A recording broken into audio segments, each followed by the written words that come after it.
हे काय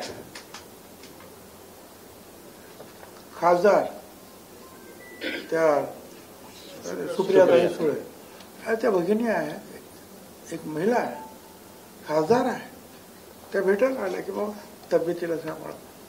ही जी संस्कृती आहे, कशा प्रकारे तुम्ही वागणूक दिली त्यांना? त्यांना गाडीत बसताना काय त्रास तुम्हीच लोकांनी दाखवलं, गाडीवर बाटल्या मार. ही संस्कृती नाही ना. आपण छत्रपती शिवाजी महाराजांचं नाव घेतो आणि महिलांना अशी वागणूक देणार आहोत. मग ते वार्ताहर असतील ना तो खासदार असतील, आम्ही त्याचा निषेध करतो. हे बरोबर नाही. तर हे जे सगळं जे आहे, तुम्ही नियमामध्ये जे काय करायचं ते करा.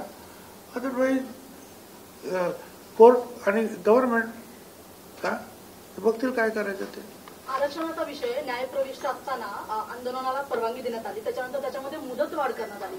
सरकारला याचा अंदाजा नव्हता का की सगळे आंदोलक जर मुंबईत आले तर मुंबईमध्ये काय परिस्थिती निर्माण होईल, संपूर्ण परिस्थिती कायद्याच्या हाताबाहेर झाल्याचं? असं आहे ना की ती परवानगी का कोणी दिलं हे काय मला काही कल्पना नाही. पण मी मगाशी सांगितलं की सर्वसाधारणपणे कोणाला आंदोलन करायचं आहे तर ती शांततेने करावं, आणि त्याने लिहून दिलं आम्ही शांततेत करू, आम्ही आतमध्ये हे सगळं करू. आता हे लिहून दिल्यानंतर सुद्धा जर हे अशी जर वागले, आता दिलं नसतं म्हणजे मी काही बाजू घेतो सरकारचं असं नाही. मी आज येथे ओबीसीचा एक कार्यकर्ता म्हणून बसलेलो आहे, पण नसतं दिलं तर बघा आमचं आंदोलन ते मुंबईत येऊन देऊ शकत नाही का नाही, असे सर टीका झाली असते. पण कदाचित त्यांनी ते दिलं असेल, पण ते लिहून घेतलं होतं ना त्यांच्याकडून. आणि असं करणार अशी अपेक्षा तुम्हालाही नव्हती, आम्हालाही नव्हती ना. कुणा नव्हती अशी अपेक्षा. हे असं होईल काहीतरी, असं करतील. जरांगेंच्या मंचावरती अनेक अभ्यासक आहेत, त्यांचं देखील ते त्यांच्याशी चर्चा करते. म्हणजे हैदराबाद गॅझेट प्रमाणे किंवा इतर गॅझेट प्रमाणे आरक्षण लागू होऊ शकतं, त्यानुसार देखील त्यांचा अभ्यास सुरू आहे. द्या ना काय ते, द्या ना कसं काय लागू होत आहे आणि सगळ्या मराठ्यांना लागू होतं तर द्या ना. आणि ते हायकोर्टाच्या सुप्रीम कोर्टाच्या विरोधात जाऊन द्या ना. अभ्यासक आहेत ते मोठे आहेत, आम्ही ते अभ्यासक नाही बाबा. पण हे जे वाचतं त्याच्यातून आम्हाला, आणि हे मी विधानसभेत सुद्धा वाचून दाखवलेलं आहे. त्यावेळेला मला वाटतं हे कोण होतं तुम्हाला माहित नाही, हाच विषय निघाला होता. त्यावेळेला मी विधानसभेत सगळं वाचून दाखवलेलं आहे. त्यावेळेला मला विचारत होतं ना, मग तुम्ही राजीनामा द्या, मंत्रिपदाचा राजीनामा.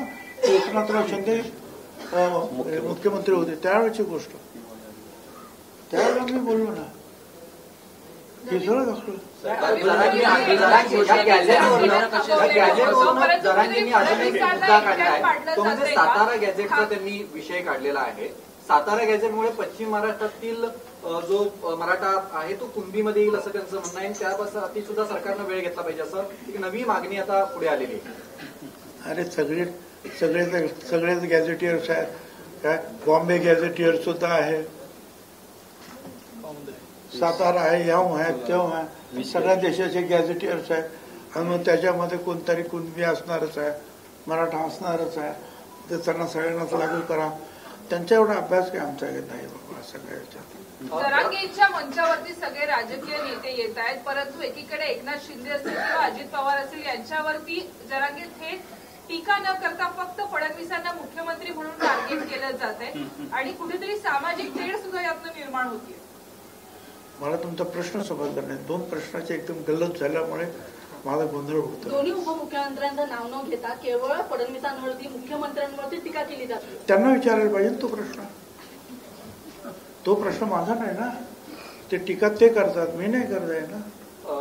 आणि कुणी जायचं काय जायचं हे शेवटी मुख्यमंत्री ठरवत असतात. अगोदर जे काही शिंदे कमिटी नेमलेली आहे, शिंदे कमिटी नेमलेली आहे, त्यांचा काय अभ्यास. आणि ते सगळे जजेस आहेत ना, रिटायर्ड, आणि प्रधान सचिव आहे त्याच्याबरोबर. त्याच्यानंतर आहे ना ते स्टेप बाय स्टेप. मुख्यमंत्री यांना भेटलात, त्यावेळेला हे सगळे पेपर्स दाखवले, त्यावेळेला त्यांनी तुम्हाला नेमकं काय आश्वस्त केलं? तर त्यांनी हे सांगितलं की तुमचं म्हणणं जे आहे ओबीसीला धक्का लावणार नाही, आम्ही ओबीसीला अजिबात धक्का लावणार नाही. कुणबी प्रमाणपत्रावर राज्य सरकार ER काढण्याची तयारीत आहे आणि त्यामध्ये त्याचा अनुषंग असा आहे की गाव पातळीवरती स्क्रुटिनी समिती बनवून तशा पद्धतीनं सुलभता येण्यासाठी म्हणून ती सगळी त्या बाबतीत जी आर काढला जाणार त्याच्याबाबतीत तुम्हाला काही माहिती आहे का किंवा मला काही माहिती नाही आहे.